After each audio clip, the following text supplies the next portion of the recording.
Anyway, sir, dito tayo sa ano. Sige, dito tayo sa face shield.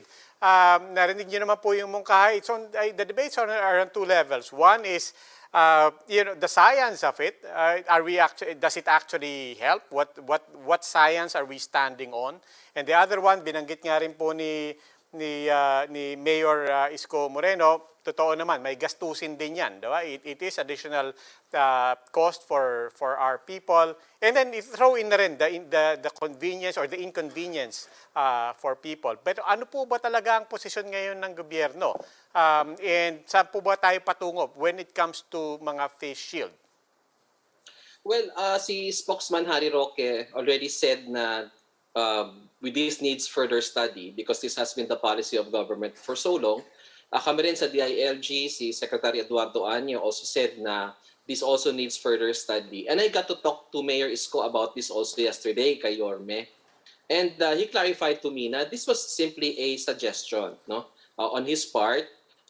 And we told him na this is going to be a drastic change in policy. Because right now, meron pa tayong let's not forget, we still have 52,132 active cases in the country, and ang dami pang variants, the new variants na kumakalat. So parang hindi pa napapanahon itong suggestion na ito from Yorme. So there are some people who are saying that, but I don't know if this is any basis up. There are some people who are saying that tayo lang ang bansang nagpa-face shield, and that other countries don't see the scientific need or basis to use face shields. I do appreciate the fact na any additional layer helps it. Pero yun, if we go back to science, are we certain about the science? Do we really have facts, or are we just making sure? The Department of Health and ako mismo, I've seen studies from abroad, yung tinatawag nilang Swiss cheese model. I don't know of other countries that I'm not really familiar with other countries if they require face shield. But I've seen the Swiss cheese model wherein itong mga masks, shield, physical distancing plus ventilation, they are a layer of protection against COVID-19. And eye protection, based on the studies from foreign journals, decreases COVID risk by 78%. And itong lahat ng ito, pag pinagsama-sama mo yung iba't ibang multiple layers of protection, which includes ventilation, distancing, mask, and shield, they provide us with 90% protection. And then kung bakunado ka pa, then it gives you probably 100% protection already. So ang point lang naman namin is, if we will remove one protection, it has to be one layer of protection that has to be replaced by something. So ako personally, it would be the best time to consider removing the face shield requirement pag umabot na siguro tayo sa magandang numero ng vaccinated individuals. Because you have to replace that with another layer of protection. Mm-hmm. What's a good number, sir? I mean, have you guys talked about it? What a good, for example, I remember Guido David saying maybe 30 to 50% vaccination could be a possible benchmark, but I don't know if government has any number in mind. Mayor Isko just mentioned this suggestion yesterday, so wala pa tayong pag-uusap about this topic, about this proposal extensively. But I would agree, around 30, 40 million siguro once we have reached that already, and we have substantially reduced our active cases to maybe around 30 to 20,000. Maybe that's the time that we can consider this suggestion. And with regards to the vaccination, we're preparing for A4. Malaki-laking sector yan. 22 million people. We're also expecting na dadagsa yung supplies.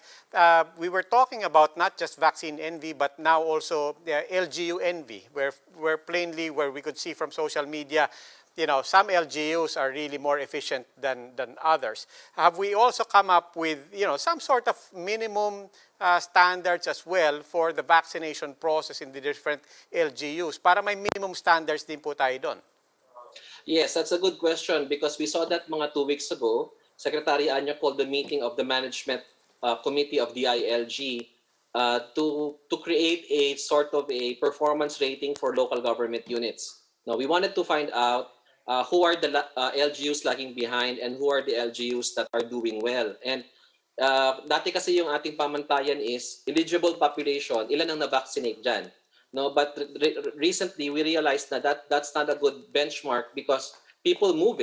Sometimes they live here, sometimes they live there, they work here, so I think so what happened was tiningnan namin ngayon yung consumption. The faster the local government can consume the vaccine, the better. Kasi for example, sa lungsod ng Maynila, si Mayor Yorme himself, sa lungsod ng Maynila, they accept anyone. You can live anywhere, basta magpalista ka sa Maynila, they will vaccinate you. So we're now looking at consumption. And last week, we had a record 1.1 million vaccinations. Doses of vaccines were disposed by local government units nationwide, with Manila at 22,000 and Quezon City at 19,000. Yeah. In a week, no? So napakaganda ng performance. Sorry, yung 22,000 is a day, 1.1 million in a week for the entire country. So our LGUs are rising up to the challenge of vaccination. Sir, I mean, we're almost out of time, but let me ask that question kasi na-intriga ako doon. Are you saying that you're now identifying that as best practice? And if that becomes the metric, are you therefore considering really loosening that constraint with LGUs na tanggapin nyo na lang kahit sino ang magpabakuna sa inyo? Ang policy naman talaga natin, Robbie, sa vaccination is an individual may be vaccinated in the place of residence, or you can be vaccinated in the place of your employment. That has always been our policy from the beginning. Si Yorme lang has this different approach because everybody goes to Manila anyway. And an individual vaccinated that goes to Manila is at less risk for the city of Manila. So we also understand where he's coming from. As to whether we are going to change policy, I guess that should be considered by the IATF.